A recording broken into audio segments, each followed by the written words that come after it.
Congreso avaló la reforma que permite desaparecer el Instituto de Salud para el Bienestar, para la Salud y el Bienestar, el INSABI, y lo ha sustituido por el IMSS Bienestar, organismo que será el encargado de proveer servicios de salud a quienes al comienzo de este sexenio tenían el Seguro Popular y que también ya desapareció. Ayer miércoles platiqué con Javier Tello, especialista en políticas públicas en materia de salud, y decidimos continuar hoy con este tema fundamental. Hay millones de mexicanos que no tienen acceso a la salud pública. Invitamos también a Mariana Campos, ella es coordinadora del Programa de Gasto Público y Rendición de Cuentas de México Evalúa. Javier, buenas noches. Buenas noches. Mariana, ¿cómo estás? Muy buenas noches. Muy buenas noches. Bien, gracias. Bueno, invitamos a Mariana porque ustedes sí le echaron numeritos, ¿no? Así es. Para ver cómo había funcionado o qué había pasado con el INSABI. Correcto. Conclusión número uno más importante de echarle numeritos a esto. ¿Qué dirías? Mira, Leo, creo que desde el principio la intención fue generar un cambio radical en la gobernanza del presupuesto de este nuevo esquema de atención que en su momento fue el INSABI en relación a lo que había con el Seguro Popular, ¿no? Fue derruir los mecanismos que aseguraban anteriormente un programa que no se convirtiera en clientelar o en una narrativa política. Y esto era que había una presupuestación per cápita, para decirlo de manera menos técnica, sí, ¿no? Cada beneficiario o afiliado al ex Seguro Popular tenía una aportación por parte del gobierno, ¿no? Sí. Y esto que te permitía, pues no estar inscribiendo gente y prometiendo salud como en Dinamarca, ¿no? Sí, sí. Y la gente también que estaba afiliada al Seguro Popular tenía que pagar una pequeña cantidad, pero tenía que pagar, ¿no? Una pequeña cantidad, muy pequeña, pero además ponían los gobiernos estatales. También. Y lo que era muy interesante es que esto le generaba al Estado un presupuesto, o sea, era algo conjunto. O sea, yo aquí en Nayarit tengo tantas personas que van al Seguro Popular, ellos ponen una lanita, la Federación otra lana y el Estado otra lana. Es correcto. Por persona. Por persona. Eso es lo que... Así es, de tal manera que el crecimiento fuera realista y que siempre hubiera un presupuesto para esa persona, ¿no? Luego, además, había un catálogo de servicios muy definido. Eran alrededor de 294 servicios, Sí. Más 66 padecimientos catastróficos de estas enfermedades que pues, pueden tener un muy alto costo. Y también teníamos reglas muy claras de cómo se podía gastar el dinero del famoso Fondo de Gastos Catastróficos, que precisamente estaba hecho a imagen y semejanza de un seguro, Sí, sí. en donde se cubren estos padecimientos con este fondo. Entonces eran muy claras las reglas de operación. También se podía aportar dinero a la infraestructura de los hospitales en donde se atendían los beneficiarios, precisamente porque era un seguro y no necesariamente era una institución de atención, ¿no? Con infraestructura y equipamiento. Pues Incluso ayer Javier nos decía que hasta pagaban servicios en el sector privado. Eso es ¿no? correcto, te podías atender en el correcto. sector privado. De hecho, hubieron casos de éxito interesantísimos. El de FUCAM, yo creo que es uno de los más interesantes porque es una organización Y de los más civil. dolorosos, perdón. De los Sí, más dolorosos. que era el cáncer de mama, ¿no? El cáncer de mama. Y Muy además, buena fundación, por cierto. excelente fundación. Mira, yo creo que hay que irnos a los indicadores resultados. O sea, FUCAM tenía indicadores, de país de primer mundo en el tema de lo que es la atención al cáncer, las reincidencias de las mujeres. Entonces, realmente Sí. una atención de calidad. Sí. Y se estaba cumpliendo ese derecho humano a la salud, ¿verdad? Sí. Que es difícil en un país como México. Hay que decir, de 2010 a 2018 hubo un cambio en la cantidad de personas, en la proporción de personas que no tienen acceso a la salud en México, entonces eso fue positivo. Pero yéndonos al tema de recursos públicos, estos pilares que te comento, de ser específico en los servicios y que haya un presupuesto por beneficiario, eso se quitó. También se dejó discrecional el gasto del FONSABI. Yo creo que los especialistas, a mí me invitaron al Parlamento Abierto para platicar de esa reforma que se hizo además en plena pandemia. Sí. Y nos dejó muy preocupados. Por esa razón pusimos como un objetivo nuestro el estar dando seguimiento a los presupuestos. ¿Qué vimos en la práctica? Pues claramente pues ya no creció el presupuesto como tenía que haber crecido, sobre todo considerando que el INSABI era una atención abierta. Oye, cualquiera venga a atenderse cualquier cosa, ¿no? Y entonces lo que nosotros vimos es que para nada se estaba dando un presupuesto per cápita del tamaño que era requerido. En sus mejores momentos había un presupuesto que fue en 2012, del doble de lo que es ahorita, considerando que es población abierta y que no hay realmente un esquema de afiliación. Entonces, imagínate, pues, o sea, ha faltado dinero, sin duda, pero además ha habido una torpeza operativa. Es una conclusión muy importante, que al final del día lo que, si entiendo bien, Mariana, nos estás diciendo es que con el cambio del Seguro Popular al INSABI se acabó gastando menos. Se acabó gastando menos, aunque sí se gastó, y se gastó, en mi opinión, más contrastado, digamos, con los resultados operativos. Caída en consulta médica, el abandono prácticamente completo de nuevos casos de enfermedades catastróficas.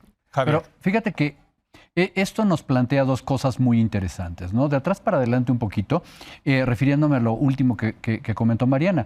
La primera es la falta de indicadores, que es algo que dices, bueno, vamos a hacer todos los cambios que tú quieras, pero dime por favor cuáles son estos indicadores de éxito de salud que has tenido. Y bueno, no es que a esta administración se le den muy bien los números y les choca pensar en que existan tableros de control, pero yo quisiera saber cuáles son los resultados que se obtuvieron de A contra B. Pero quizá la parte más... Hoy no tenemos eso, entonces. Hoy no tenemos eso, y si se los pides... El Seguro Popular sí tenía eso. Sí.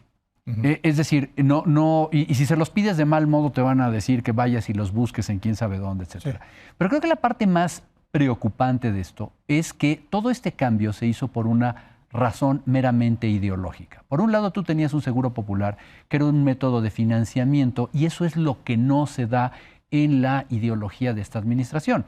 Seguimos pensando en este gobierno que yo le llamo dador, pero dador es que físicamente te lo estoy entregando en la mano, ¿sí? Entonces no le gusta que existan los mecanismos de financiamiento porque no sabes quién proveyó de las cosas, porque no estás entrando a un edificio que tiene mis logotipos, porque no te estoy dando una cajita de medicina en la mano. Creo que fue Carlos Elizondo Meyer Serra el que dijo, muy atinadamente creo, lo importante de otorgar un servicio de salud es que la gente esté sana, no importa quién se los dé. O sea, el hecho de que seas un pagador a través del gobierno no quita nada y no necesariamente tienes que darlo. Corríjanme, pero entiendo que en los sistemas que quiere el gobierno imitar de Dinamarca y eso, absolutamente, ha habido una apertura que el sector privado provea esos servicios y se los paga el sector público, ¿no? La mayor parte de los servicios de salud en Europa tienen su fundamentación en la medicina privada. Yo soy un médico privado, yo pongo mi consultorio y yo recibo pacientes del gobierno y le cobro al gobierno. Exacto. Lo que pongo en el libro de la tragedia del desabasto, con lo de las farmacias. ¿Por qué me tengo que ir a la farmacia de la clínica que me corresponde y no a otra a recibir una cajita de manos del gobierno? Debería yo salir con una receta electrónica, ir a la de mi casa o pedirla por internet y que me la lleven a domicilio y se la cobren al gobierno, como sucede en muchos países del mundo. Entonces, esto de querer hacer tu propio sistema tuyo y tomar los fondos, como nos lo platica Mariana, es lo que al final nos dio al traste. La gente se queda sin la cobertura más importante que necesitaba en ese momento y no sabemos qué pasó con el dinero. Tú decías, Mariana, empezaste a decir que no solamente fue el tema del dinero, sino tampoco nunca salieron reglas de operación. No Entonces, ¿cómo operaban? Pues... ¿Cómo operaba el INSABI sin reglas de operación? Mira, yo llegué a platicar con directores de algunos hospitales que yo fui a entrevistar precisamente. ¿Del INSABI? Hospitales de las secretarías estatales que atendían beneficiarios en su momento del Seguro Popular y que estaban transitando hacia el INSABI. Hacia el INSABI. Esto fue a principios de 2020 y lo que ellos me decían es, estamos muy preocupados porque la estructura del Seguro Popular tenía sus propios representantes en los hospitales, digamos, que son los que manejaban la póliza del Seguro Popular y que sabían qué se cubre y qué no. Entonces, un paciente iba, el médico le decía, tú necesitas unos rayos X y unos laboratorios tales. Y él iba con la gente del Seguro Popular y esa gente le decía, pues se te va a cubrir esto sí, esto no, en función de este catálogo muy claro. Que podía ser criticable, Leo, pero era muy claro, había claridad y seriedad. No, pero había lana para eso. Había lana para eso. Y entonces, ya con eso, pues a lo mejor él tenía que pagar la diferencia en uno de los peores casos, pero bueno, se le atendía y era muy claro. Lo que te quiero decir con eso es que la operación del hospital, o sea, es decir, la estructura de médicos, de los que administran el hospital, ellos no conocían cómo funcionaba el Seguro Popular en términos de sus reglas. Sí. Entonces, uno de los primeros movimientos... O sea, el médico era médico. Y opera, e incluso... Lo mismo, los que perdón, administraban, igual el director del hospital, no sabía. precisamente, no lo sabía. Ni su ¿Quién me equipo. va a pagar por esto? Pregúntale tú al... Bueno, no, le preguntas, pero no Al van a querer hablar representante mucho. del Seguro A cualquier, vamos a decir, a cualquier director de los institutos nacionales de salud que sudaron frío, porque no sabían cómo iban a cobrar lo que antes se cobraba como cuota de recuperación pagada por el Incluso ellos Seguro dijeron, Popular. lo de menos sería un cambio de nombre y aplicamos aquí las reglas, pero nosotros no las conocimos, porque uno de los primeros movimientos que se hicieron fue eliminar a la estructura de aquella comisión que estaba a cargo del Seguro Popular y sacaron al personal. De o hecho, sea, todos los que sí sabían se los chutaron. se los chutaron, o sea, físicamente salieron del hospital. Entonces, de hecho, a mí me llevan a conocer, mira, aquí estaban escritorios vacíos, ningún equipo de cómputo, perdimos ese conocimiento. Entonces, nosotros realmente no tenemos idea y lo que ¿Y hacemos... cómo operaban? Entonces, Pues esa es algo pregunta. muy triste. Es en función de cómo ellos iban teniendo recursos, insumos, porque además los hospitales no manejan dinero. Ellos tienen que pedir todos sus insumos, les dan en especie. Y pues ellos eran de si tenemos, aceptamos a la gente, con mucho gusto. Si no tenemos, no les podemos dar Porque ayuda. además entra una parte muy perversa en mi manera de ver.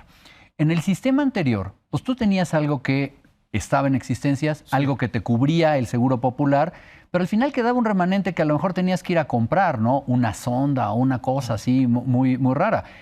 El presidente prohibió de su propia voz es que nadie puede cobrar nada y está prohibido que los pacientes vayan a comprar las cosas. Conclusión, estoy internado en el hospital, me hacen falta nada. 2 tornillos para el brazo, no hay en el hospital, nadie me los está mandando, pero está prohibido que vaya yo a comprar los tornillos por fuera.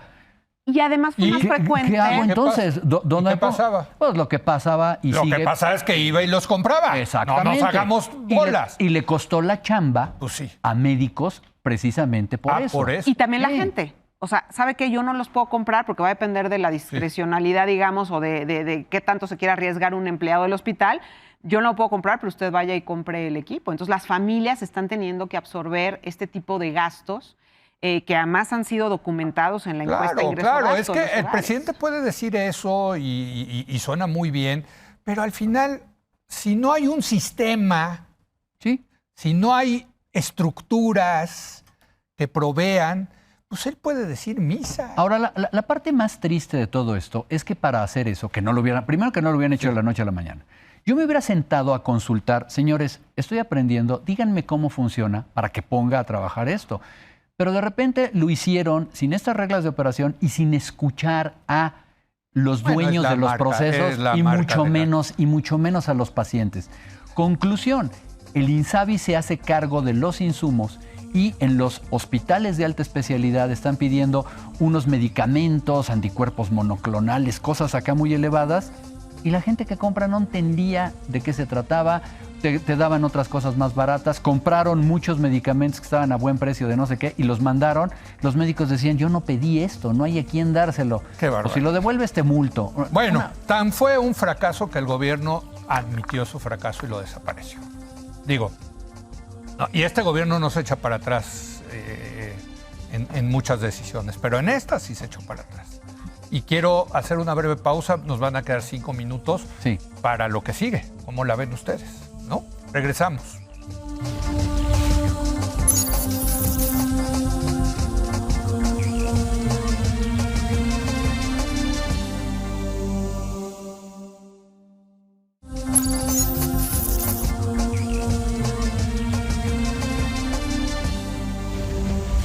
Bueno, ahorita durante la breve pausa me decía Mariana Campos que, ¿cómo decías? Que el INSABI, cítalo. Ha sido el mayor fiasco en políticas públicas de la era moderna de México. Así de Seguramente Son que sí. decenas de millones de mexicanos. El Seguro Popular no era maravilloso, Leo, pero Sí. era seguro y sí era popular. Atendía a muchísima gente. Además era un y tenía avance, un esquema de financiamiento. como dice el doctor Julio Frenk, era un avance hacia la universalización Sí. y era un, perdón por el barbarismo, un equalizer, ¿no? Un nivelador donde yo podía tener los mismos servicios que la gente que decíamos ayer estaba en el Instituto Mexicano del Seguro Social. Y ahora otra vez tenemos una división Sí. entre los de seguro. La brecha Mira, se ha ampliado, la brecha se ha ampliado. yo sí llegué a conocer gente que no tenía recursos económicos, que los operaron de cosas muy sofisticadas, pagado por el Seguro Popular. Claro. Cardiopatías congénitas, Sí, que sí, un sí, niño en los de ese nivel institutos. socioeconómico es imposible. Bueno, incluso de otros niveles, son operaciones de millones que se hacían en hospitales Bueno, privados con los mejores tan especialistas. fue Mariana un fiasco que efectivamente ya desapareció, ¿no? O sea, sí. Ahora, ¿qué sigue? El IMSS Bienestar. Pero déjame hacerte una pregunta. ¿Cuántos nos gastamos en el INSABI? ¿Tú tienes el número? Sí, mira, tuvimos un presupuesto de alrededor de 80,000 millones de 80,000 pesos. millones. Sí. En esos 2 años que... Sí, pero mucho de este dinero, quiero decirte que se iba al Fonsavi, a su fideicomiso, y luego el Fonsavi lo regresaba a la tesorería, y tener ese neteo de realmente lo que se gastó, nuestra cuenta pública, Leo, está muy primitiva. O sea, ni siquiera sabemos, pero fueron miles de millones de pesos los que se gastó en este desastre del INSABI. Desde luego, nada comparado al desastre de la salud de la gente. Y a los costos futuros que va a tener, ¿eh? O sea, esto tiene un futuro terrible porque va a haber complicaciones médicas a futuro y muertes y muchas cosas. Claro, pero... Sí, exacto. La implicación es a muchos años. Sí. Pero también hay que decirlo, económicamente, miles de millones de dólares se fueron ahí y quién sabe qué pasó. Bueno. Y bueno, tenemos también el Fondo de Gastos Catastróficos, que también se bajó. Era un fondo con un buen patrimonio y se fue bajando ese fondo, pero los casos catastróficos atendidos fueron desplomándose. Entonces, ahí está el tema que dice uno, bueno, pues entonces se gastó ¿en qué, verdad? Bueno, me quedan 4 minutos. IMSS Bienestar, ¿cómo ves? Pues me preocupa profundamente porque el IMSS Bienestar es un programa, en mi opinión, que no tiene el alcance de un esquema de atención completo. O sea, es un esquema de consulta médica que surgió sobre todo para el primer nivel de atención, el segundo algo, pero no tiene tercer nivel de atención. O sea, simplemente tercer nivel para decirle a la gente... Alta especialidad. Alta especialidad. Enfermedades catastróficas. Y crónicas. Crónicas. Que ese es el perfil. ¿Diabetes? Sí, y ese es el perfil. ¿Hipertensión? Complicaciones de diabetes, complicaciones de cardiopatías, pero ahí estamos. cáncer. Las que somos los mexicanos. 3 causas de muerte en el país. Digo, ahí está corazón, con obviamente antecedentes de hipertensión, está el cáncer, tenemos la diabetes. Todas esas complicaciones llevan... Son las 3 causas de muerte del país. Y entonces me preocupa mucho no tener alta especialidad con un perfil epidemiológico que no solo es de enfermedades crónicas, sino es de complicaciones en enfermedades crónicas. Y entonces me parece que no va adecuado al perfil de lo que requieren los mexicanos. No tiene presencia en todos los estados. En fin, creo que... ¿Pero qué hace un hipertenso, por ejemplo, que no tiene cobertura ni en el IMSS, ni en el ISSSTE, ni en seguro privado? ¿Qué hace? Mira, lo que ocurre es lo siguiente. Uno, digo que tienen que tomar chochos diarios. O sea... una hipertensión arterial debe de ser controlada en el primer nivel de atención. Ok, en el primero. Está bien. Luego, el punto es que quieren llevarse todo a la medicina preventiva, lo cual está muy bien en el papel. El problema es que hoy tenemos gente que ya está arriba de eso. Gente y que ya tiene la cardiopatía. Tiene hipertensión no controlada y que tiene cardiopatías y que esas cardiopatías necesariamente en algún momento necesitas un seguimiento de mayor nivel. Necesitas hacerles pruebas de esfuerzo. Cualquiera que tiene un evento isquémico, no hay manera de... Pero entonces esos ya se fregaron, para ponerlo en buen español. O sea... A menos que, como decíamos ayer, encuentren la vía para llegar a los institutos nacionales de salud. Que van a estar totalmente desbordados. Desbordados y sin dinero. En los últimos años. O sea, por ejemplo, atención al cáncer. Pero esos institutos solamente hay en la Ciudad de México, que yo Sí, sepa, entonces imagínate, si tú vives en Chihuahua, pues lo que implica venir, pagar el viaje, dejar de trabajar, olvídate, eso es algo carísimo para las personas que buscan estos servicios. Y hay que decirlo, ya lo hemos visto. O sea, todo lo que ha pasado en la atención a cáncer y con toda esta transición, lo que ha derivado es una sobredemanda de servicios del INCAN, que en teoría es un instituto de investigación y que tendría que atender los casos complicados y estudiar los casos complicados. Porque hay unos casos que entran en un cajoncito, que ya se conoce el protocolo de atención y que por supuesto se podrían operar a nivel estatal y local, ¿no? Me queda 1 minuto, Javier, y cuando terminamos ayer lo comentábamos, también esto está generando una tensión en el IMSS, entre los derechohabientes del IMSS, ¿no?, y los que están en el IMSS Bienestar. O sea, para el director del IMSS, pues está difícil tener que manejar estos 2 pistas, ¿no? Mira, todo comenzó con una pésima comunicación y haber querido utilizar la marca IMSS Bienestar. Hay que decirlo, porque se veía muy bien que hubiera aguilita en los dos lados. Sí. Pero el haber dicho, es el seguro social para los que no tienen seguro social, es dramático. Creo que el director del Seguro Social ya vio que tiene un gran problema, porque la gente le va a ir a demandar cosas. Su personal le está diciendo, ¿cómo? ¿Me vas a mandar a mí a todos estos nuevos pacientes? Sí. Y la derechohabiencia, con todo el derecho, se está cuestionando, oye, yo pago mis cuotas y ahora voy a tener que mantener la salud de los otros. Y lo que hay que decirle, perdón, de nuevo a la población es, IMSS Bienestar no es el Seguro Social, es otra cosa, es una marca que ya existía, tiene una aguilita, está pintado de verde, pero no tiene que ver con el Instituto Mexicano del Seguro Social. Pero pues ojalá que ese sí sea el objetivo final y en una próxima administración. Bueno. El IMSS real. Yo, hijo, mano, me voy de un pésimo humor cuando hablo de este es un tema muy fuerte. Gracias, querida Mariana. Gracias, querido Javier. Gracias a ti. Gracias a usted por habernos acompañado. Muy buenas noches.